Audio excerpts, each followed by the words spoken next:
श्री मदन मोहन झा जी, माननीय मंत्री गन्ना उद्योग विभाग जनाब खुर्शीद उर्फ फिरोज अहमद साहब, पश्चिम चंपारण जिले के प्रभारी मंत्री तथा बिहार सरकार के खाद्य एवं उपभोक्ता संरक्षण मंत्री श्री मदन सहनी जी, बेतिया के माननीय विधायक श्री मदन मोहन तिवारी जी, नरकटियागंज के माननीय विधायक श्री विनय कुमार वर्मा जी, विधान परिषद के माननीय सदस्य श्री राजेश राम जी, पूर्व सांसद श्री वैद्यनाथ महतो जी, श्री कैलाश बैठा जी, पूर्व मंत्री श्री विष्णुमोहन शर्मा जी, पूर्व मंत्री श्री राम प्रसाद यादव जी, पूर्व विधायक श्री प्रभात रंजन जी, श्रीमती मनोरमा देवी जी,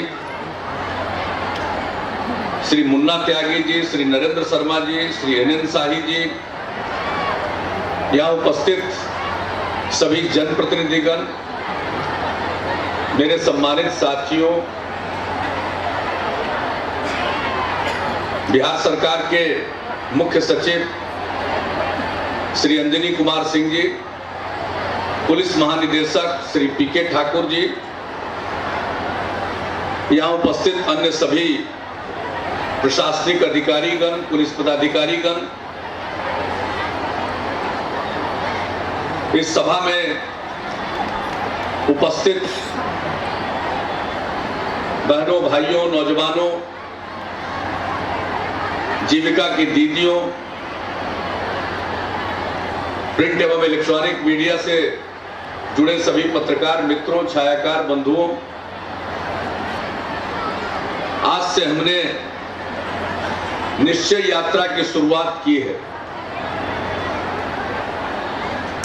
और इस सिलसिले में निश्चय यात्रा के पहले दिन इस पहली चेतना सभा में आपके बीच उपस्थित होने का अवसर मिला है। मैं सबसे पहले आप सब जो इस चेतना सभा में उपस्थित हुए हैं,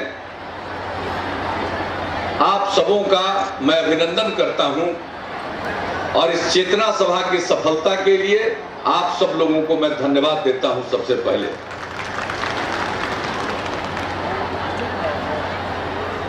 आज से निश्चय यात्रा की शुरुआत है और आज एक और विशेष बात हो गई। विशेष बात है, हमारे उप मुख्यमंत्री तेजस्वी जी का आज जन्मदिन भी है।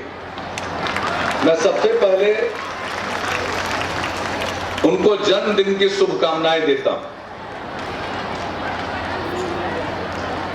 और आज इस चेतना सभा के बाद इनको पटना लौटकर बाहर के कार्यक्रम में जाना है, इसलिए मैं इनसे कहूंगा कि समय के हिसाब से आप बीच में निकलकर चले जाइएगा, वरना हेलीकॉप्टर का जाना मुश्किल होगा और आगे की यात्रा बाधित हो सकती है। हमने अब तक जितने यात्राओं की शुरुआत की है सब चंपारण से की है, आप सबको मालूम। मुझे चंपारण से विशेष लगाव है।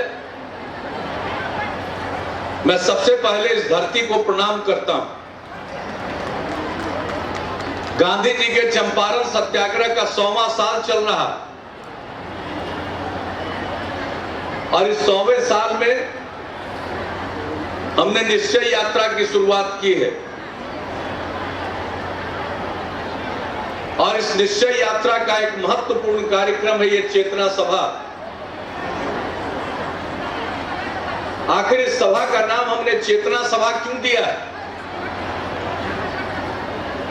उसका एकमात्र कारण है, बगैर जन चेतना के कोई बड़ा काम क्रियान्वित नहीं हो सकता।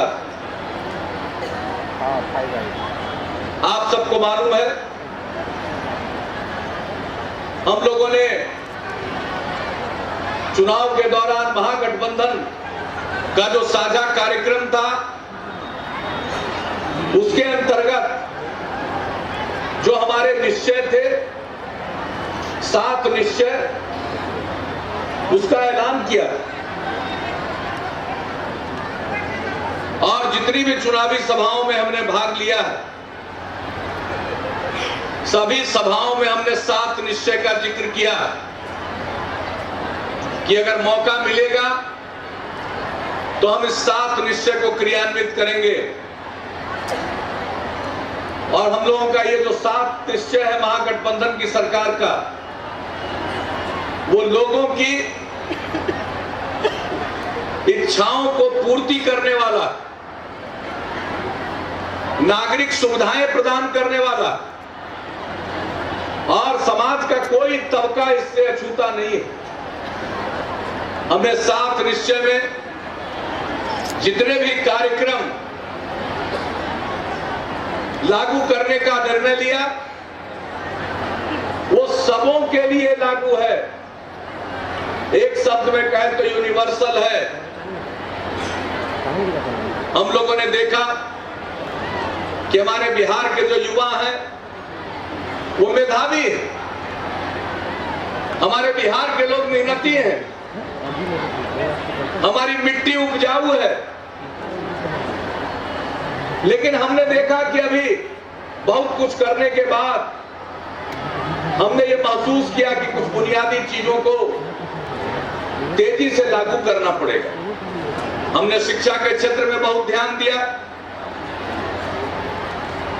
लेकिन हमने देखा कि 12वीं कक्षा के आगे पढ़ने वाले युवाओं की संख्या बहुत कम है। मात्र 13% लोग 12वीं कक्षा के बाद उच्च शिक्षा की ओर जाते हैं। मात्र 13%। इसको कहा जाता है ग्रॉस एनरोलमेंट रेशियो। 12वीं के बाद आगे की पढ़ाई कितने लोग करते हैं? 12वीं तक की पढ़ाई जितने लोग करते हैं जो हमारे युवा, उसमें से मात्र 100 में 13 लोग आगे की पढ़ाई करते हैं। आखिर इसका कारण क्या है? हमने महसूस किया इसका कारण गरीबी है। माँ बाप अपने बच्चों को आगे पढ़ाने में सक्षम नहीं है, इसलिए वो आगे की पढ़ाई पूरी नहीं कर पाते हैं या पढ़ नहीं पाते। इसलिए हम लोगों ने तय किया कि हमारा हर इच्छुक युवा आगे की पढ़ाई करे, लड़का हो या लड़की। और इसी को ध्यान में रखकर हम लोगों ने तय किया कि वैसे इच्छुक युवा जो 12वीं के आगे पढ़ना चाहेंगे, उनको आगे की पढ़ाई पूरी करने के लिए 4 लाख रुपए तक का स्टूडेंट क्रेडिट कार्ड उपलब्ध कराया जाएगा हर युवा को, ताकि वो बिना माँ बाप पर बोझ डाले अपने बलबूते पर आगे की पढ़ाई पूरी कर सके। और इसलिए यह 7 निश्चय का एक प्रमुख घटक है, अवयव है। बहुत सारे हमारे युवा हैं, रोजगार की तलाश करते हैं, कई जगह से इंटरव्यू का पत्र भी आता है, लेकिन हर जगह वो शामिल नहीं हो पाते, क्योंकि उनके माँ और पिता के पास हर बार उनको मदद करने का पैसा नहीं। अगर कोई घर के बाहर जाएगा तो उसको आने जाने का खर्च चाहिए, रहने का खर्च चाहिए,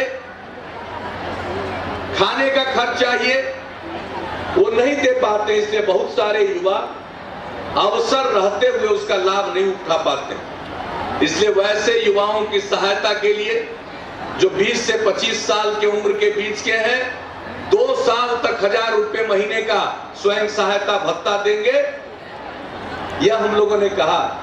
और यही नहीं, हमारे बहुत सारे युवा, उनमें एक हीन भावना, हमारे युवा बहुत मेधावी हैं, लेकिन देखा गया है कि उनमें एक भावना रहती है कि हम अंग्रेजी बोलना नहीं जानते हैं, संवाद कौशल नहीं है, हिंदी भी खूब ठीक से नहीं बोले, अंग्रेजी भी नहीं बोल पाए, तो उनके मन में एक हीन भावना आ जाती। तो हम लोगों ने यह भी तय किया कि हम हर युवा को कम से कम, और आज के युग में कंप्यूटर पर काम करना अगर किसी को नहीं आवे तो उसको कोई रोजगार नहीं मिल पाएगा। इसलिए हर इच्छुक युवा को कंप्यूटर पर काम करना सिखलाना और हर किसी को संवाद कौशल में निपुण बनाना कि हिंदी और अंग्रेजी दोनों वो बोल ले। इसके लिए हमने प्रखंड स्तर पर कौशल विकास केंद्र की स्थापना कर दी। तो 7 निश्चय में जितनी बातें हम लोगों ने कही उस पर अमल करना शुरू कर दिया। हमने कहा था कि हर घर में नल का पानी उपलब्ध कराएंगे, हर घर में शौचालय हो, हर घर में बिजली का कनेक्शन दिया जाएगा, हर गांव की गली का पक्कीकरण किया जाएगा, नाली का निर्माण किया जाएगा। हमने आज सभी निश्चयों पर अमल करने के लिए कार्यक्रम को अंतिम रूप ही नहीं दिया बल्कि उसको क्रियान्वित भी कर दिया। हमारे 7 निश्चय में एक निश्चय था कि हम अपने महिलाओं को बिहार में राज्य सरकार की सेवाओं में 35% का आरक्षण देंगे। और मुझे खुशी है सरकार बनने के 2 महीने के अंदर जनवरी 2016 में ही इस निश्चय को हमने पूरा कर दिया। अब बिहार में जहां कहीं भी सरकारी नौकरी होगी महिलाओं को 35% का आरक्षण मिलेगा। हमने नारी सशक्तिकरण के लिए पहले से काम किया।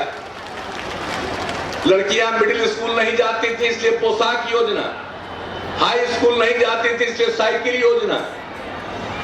पटना और बेतिया में लड़की साइकिल चलाते हुए नहीं दिखती थी। अब जब साइकिल योजना की हम लोगों ने शुरुआत की तो उसके बाद गांव-गांव से लड़कियां समूह में साइकिल चलाकर स्कूल जाने लगी। नजारा बदल गया, लोगों का सोच बदल गया। पहले बताइए अगर गांव में कोई लड़की साइकिल चलाते हुए दिख जाती थी तो पूरा गांव चिंता में डूब जाता था और इकट्ठा होकर लड़की के पिता के पास जाता था और ये कहता था अपनी बेटी को संभालो, ये हाथ से निकल रही है क्योंकि साइकिल चला रही। हमने हर लड़की को साइकिल उपलब्ध करा दिया। अब लोगों की सोच बदल गई, मानसिकता बदल गई। अब जब लड़की साइकिल चलाकर स्कूल जाने लगी